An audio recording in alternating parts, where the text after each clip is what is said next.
Sebelum lanjut, seperti biasa, Mimin mengucapkan terima kasih buat orang baik yang udah nyawer. Kali ini dari Tawis Amon, pesan semangat Min. Tiap hari saya nunggu pos, kadang sedih nggak keluar. Sabar ya. Buat orang baik yang udah nyawer, Min mengucapkan terima kasih banyak. Semoga semakin bertambah rezekinya, panjang umur dan sehat selalu. Kita lanjutkan ke intronya. Ichikiwir. Kembali lagi bersama channel kita semua. Jika Anda suka, jangan lupa komen, like dan subscribe, serta bila Anda berkenan. Selamat membaca dan mendengarkan. Perintah Kaisar Naga, Bab 4064-4066. Yarden juga terkejut saat melihat tubuh Dao Api Sejati Dev. Ayah, teknik macam apa yang dimiliki anak ini? Kenapa dia sepertinya kebal terhadap api? Digan bingung saat melihat tubuh Dev seperti makhluk abadi dari surga, tidak takut dengan api. Semua orang harus tahu bahwa dia tidak takut dengan api pamungkas karena keberadaan token api suci. Tapi Dev tidak memiliki harta karun. Dia tidak takut dengan api pamungkas hanya dengan menggunakan keterampilannya. Dan sepertinya keahlian yang dilakukan oleh Dev sangat unik dan misterius. Tubuh Dao Api Sejati, itu adalah tubuh Dao Api Sejati dari Sekte Api Ungu kita yang hilang. Bagaimana orang ini bisa mengetahuinya? Bagaimana dia bisa mengetahui tubuh Dao Api Sejati? Apa yang sebenarnya terjadi? Yarden tidak mengerti mengapa Dev, seorang pria yang baru beberapa hari berada di Sekte Api Ungu, bisa menguasai tubuh Dao Api Sejati. Apa itu tubuh Dao Api Sejati? Digan bertanya. Tubuh Dao Api Sejati adalah keterampilan rahasia pemimpin sekte pertama dari Sekte Api Ungu. Namun, pemimpin sekte pertama tiba-tiba menghilang, dan tubuh Dao Api Sejati juga telah lama hilang. Untungnya, Paviliun Sutra kami memiliki catatannya, namun itu tidak lengkap, jadi tidak ada yang bisa mempraktikkannya. Aku tidak tahu dari mana anak ini mempelajari tubuh Dao Api Sejati. Mungkinkah pemimpin pertama Sekte Api Ungu kita masih hidup? Yarden mengerutkan kening, bingung. Digan juga tercengang saat mendengar bahwa apa yang digunakan Dev adalah teknik rahasia Sekte Api Ungu. Dan bagaimana pula Dev ini bisa mengetahui keterampilan unik dari Sekte Api Ungu. Namun, melihat api pamungkas sama sekali tidak dapat melukai Dev, Digan memegang token api suci dengan niat membunuh di wajahnya, dan energi hitam mulai memenuhi tubuhnya. Digan ingin menggunakan token api suci untuk menahan serangan api pamungkas Dev, sambil menggunakan metodenya sendiri untuk menargetkan Dev. Karena Dev tidak takut api, maka dia akan menggunakan metode lainnya. Selama token api suci ada di tangannya, Dev tidak akan menimbulkan banyak ancaman atau bahaya padanya. Gelombang kicauan hantu terdengar di sekitar Digan, dan seluruh Sekte Api Ungu sepertinya telah menjadi api penyucian di bumi. Kicauan hantu ini sepertinya keluar dari neraka, meneriakkan ketidakadilan. Suaranya sangat keras dan menusuk. Dan setiap suara membuat gendang telinga orang serasa tertusuk. Banyak orang menutup telinga dan merinding di sekujur tubuh. Di Sekte Api Ungu yang panas ini, terdengar kicauan hantu, semua orang gemetar, seolah-olah mereka telah jatuh ke dalam gua es. Saat energi hitam aneh terus meningkat dalam kehampaan, seluruh ruang formasi dipenuhi kabut hitam. Jika tidak ada tirai tipis yang menghalanginya, maka kabut hitam ini akan menyelimuti seluruh Sekte Api Ungu. Namun, tirai tipis tidak dapat menghalangi suara, dan kicauan hantu membuat banyak murid Sekte Api Ungu tidak dapat menahannya, dan darah benar-benar mengalir dari telinga mereka. Terlebih lagi, pikiran mereka menjadi sedikit gelisah, seolah mereka bodoh atau takut. Teknik macam apa ini? Suaranya saja bisa membuat orang hilang ingatan. Beberapa murid Sekte Api Ungu bertanya dengan gemetar. Ini adalah suara neraka dari Sekte Wajah Hantu. Konon hanya biksu di alam Mahayana yang bisa melakukan teknik semacam ini. Tapi Digan ini hanya berada di puncak alam kesengsaraan transendensi. Bagaimana mungkin dia bisa melakukannya? Pemimpin sekte lama itu sedikit mengernyit dan berkata.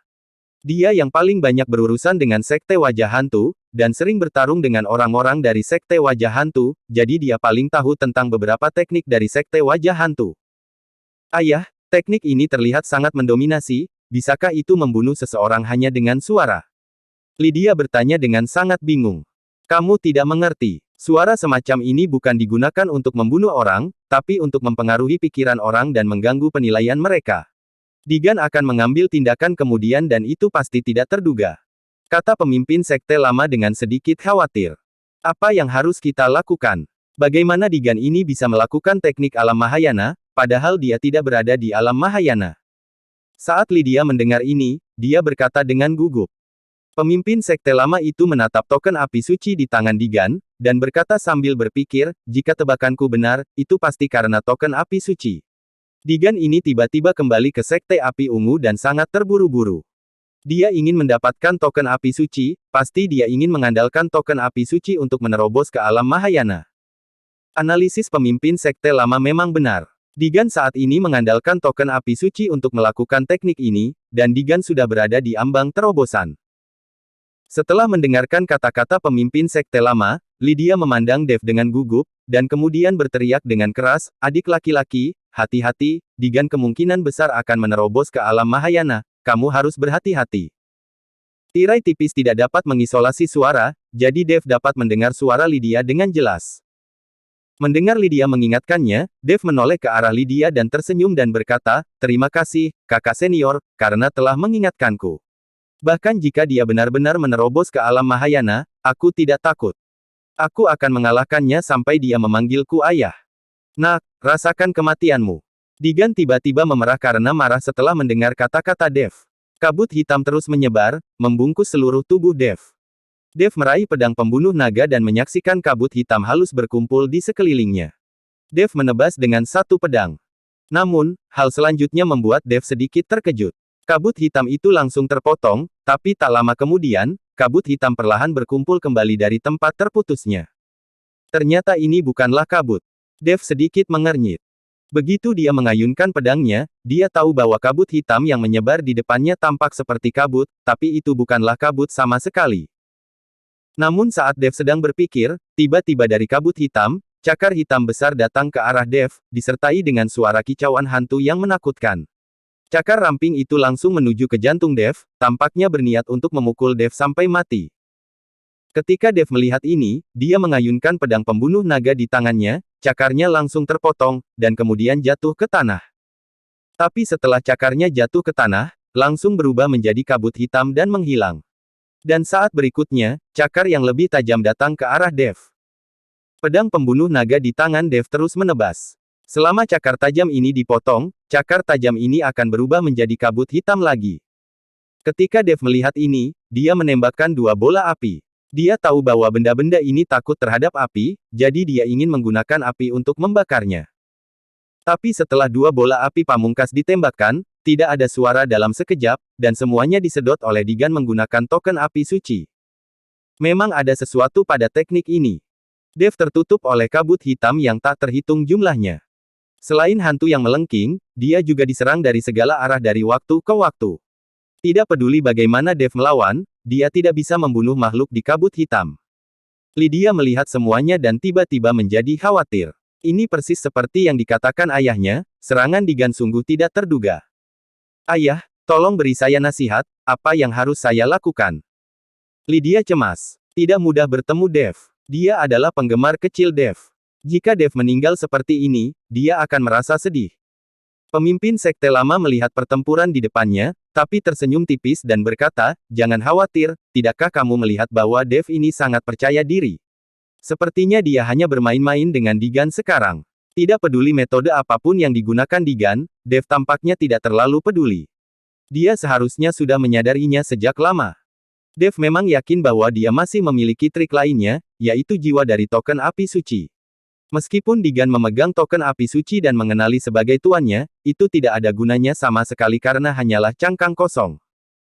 Selama Dev mengorbankan jiwa token api suci akan segera berada di tangannya, dan dia juga akan mengambil inisiatif untuk mengklaim sebagai pemiliknya. Bagaimanapun juga, Dev telah menyerap jiwa token ini. Jiwa token ini adalah inti dari token api suci. Alasan mengapa Dev belum mengeluarkan jiwa token adalah karena dia ingin bermain-main dengan Digan.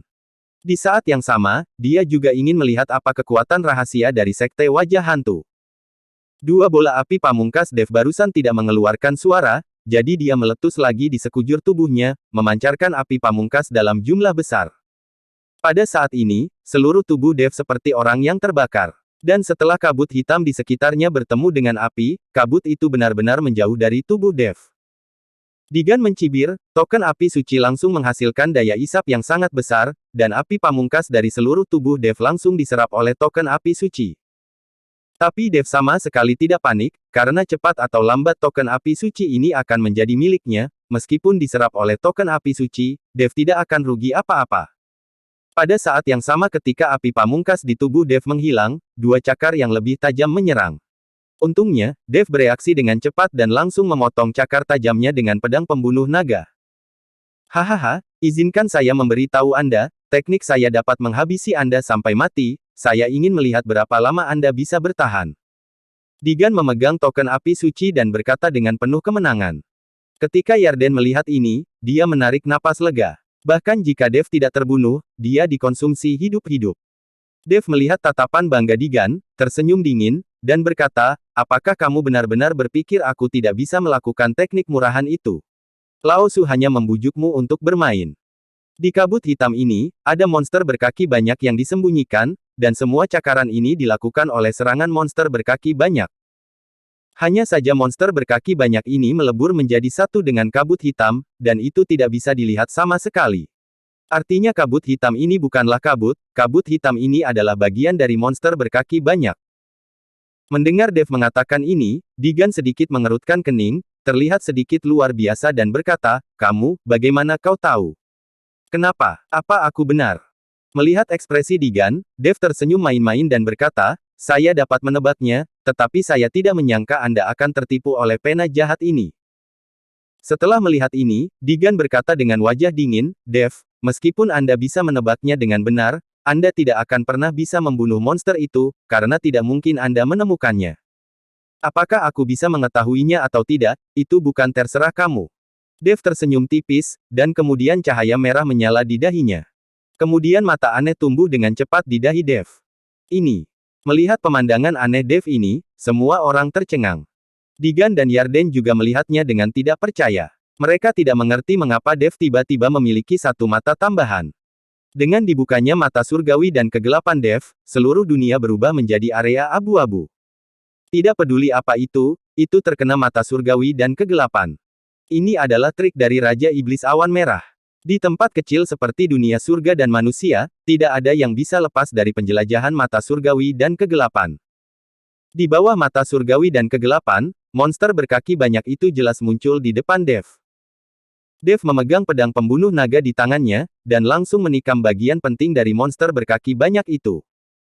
Awalnya Dev hanya bisa bertahan secara pasif, jadi dia hanya bisa memotong cakar monster berkaki banyak itu, dan itu sama sekali tidak akan menyebabkan kerusakan pada monster berkaki banyak itu.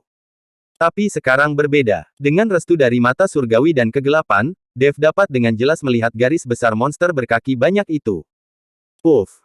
Sebuah pedang menusuk, dan pedang tebasan naga langsung menembus tubuh monster berkaki banyak itu. Kemudian nyala api di pedang pembunuh naga naik, dan nyala api yang hebat pecah. Monster berkaki banyak itu mengeluarkan raungan hantu dan langsung dilalap api. Setelah melihat ini, Digan buru-buru menggunakan token api suci untuk menyerap nyala api, tetapi monster berkaki banyak itu sudah menghilang. Kabut hitam di langit juga menghilang bersamanya. Melihat kabut hitam yang menghilang, Digan sedikit bingung. Dia tidak mengerti, berapa banyak hal yang akan dimiliki Dev, seorang biksu tingkat 4 di alam kesengsaraan transendensi. Penentuan Sekte Api Ungu akan datang. Ada juga mata ketiga barusan, yang jelas juga merupakan teknik yang sangat ampuh. Dan Dev juga memiliki 6 jenis api pamungkas. Siapa orang ini? Mengapa biksu tingkat 4 di alam kesengsaraan transendensi memiliki hal-hal hebat ini? Digan dipukuli sampai menjadi autis oleh Dev. Dia menggunakan token api suci untuk menampilkan semua teknik yang dia dapatkan dari Sekte Wajah Hantu, tapi dia tidak menyangka bahwa Dev akan dengan mudah mematahkannya. Bersambung.